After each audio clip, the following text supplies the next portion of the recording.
افغانستان میں 20 سال جنگ لڑنے کے بعد امریکہ نے اپنی واپسی کا فیصلہ کر لیا۔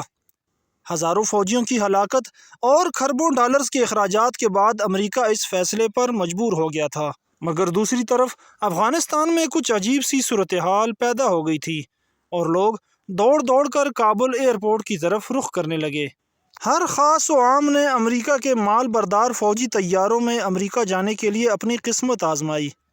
سننے میں یہ بھی آیا کہ اس وقت امریکہ جانے والے افراد میں صرف وہ لوگ شامل تھے جنہوں نے امریکہ اور نیٹو فورسز کے ساتھ ہمکاری کا فریضہ سر انجام دیا تھا، جیسا کہ میڈیکل گروپ، ترجمان اور افغان سیکورٹی فورسز کے لوگ شامل تھے، اور بلا شبہ ان سب حضرات کو اپنی اپنی فیملیز کے ہمراہ بغیر کسی اخراجات کے امریکہ شفٹ کر دیا گیا۔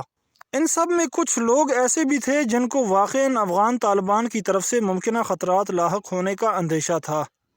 ایک اور طرف کچھ لوگ ایسے بھی تھے کہ جنہوں نے اس موقع کو ہاتھ سے جانے نہیں دیا، خود اور اپنے خاندان کے ہمراہ امریکہ نکل جانے میں کامیاب ہو گئے۔ دوسری طرف ایک اور منظر ہم سب کو یہ بھی دیکھنے کا ملا کہ افغان باشندوں نے کافی ساری تعداد میں اپنے ہمسائے ملک پاکستان کی طرف بھی رخ کیا۔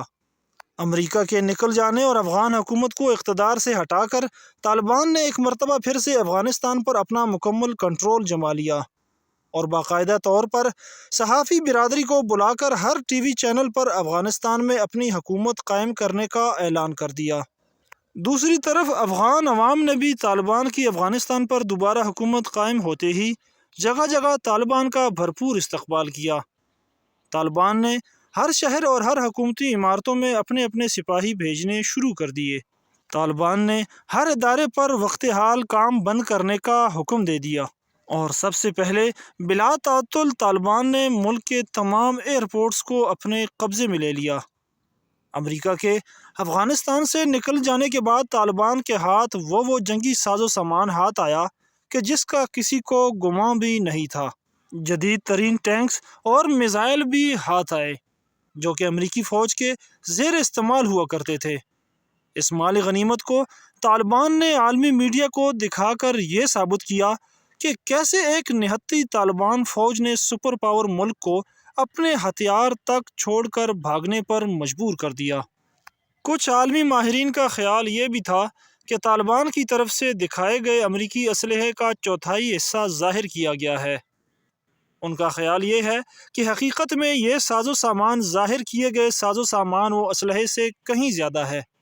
عالمی دفاعی اور تجزیاتی ماہرین کے مطابق اتنے جلد افغانستان پر قبضے اور امریکہ کے نکل جانے کے بعد وہ بھی بلا کسی خون خرابے کے اس اقدام کو طالبان کی طرف سے ایک مضبوط اور منظم عمل قرار دیتے ہیں، کیونکہ ماضی میں روس کی انخلا کے بعد مجاہدین آپس میں لڑ پڑے تھے، لیکن اس بار صورتحال کافی مختلف دکھائی دے رہی ہے، جس کے اثرات افغانستان میں طالبان حکومت کے آتے ہی امن کے طور پر سامنے آ رہے ہیں۔ نہ صرف عوام بلکہ ہمسائے ممالک بھی طالبان کی حکومت پر اعتماد کا اظہار کرنے لگے ہیں۔ اب دیکھنا یہ ہوگا کہ طالبان اپنی اقتدار کے سائے میں افغانستان کو کتنا آگے کی طرف لے کر جاتے ہیں۔ تو معزز سامعین، یہ تھی آپ سب بہن بھائیوں کی نظر ایک اور معلوماتی ویڈیو۔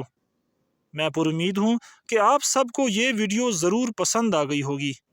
حسب معمول نئے آنے والے معزز سامعین سے گزارش ہے کہ ہمارے اس چینل کو سبسکرائب کرنا مت بھولیں۔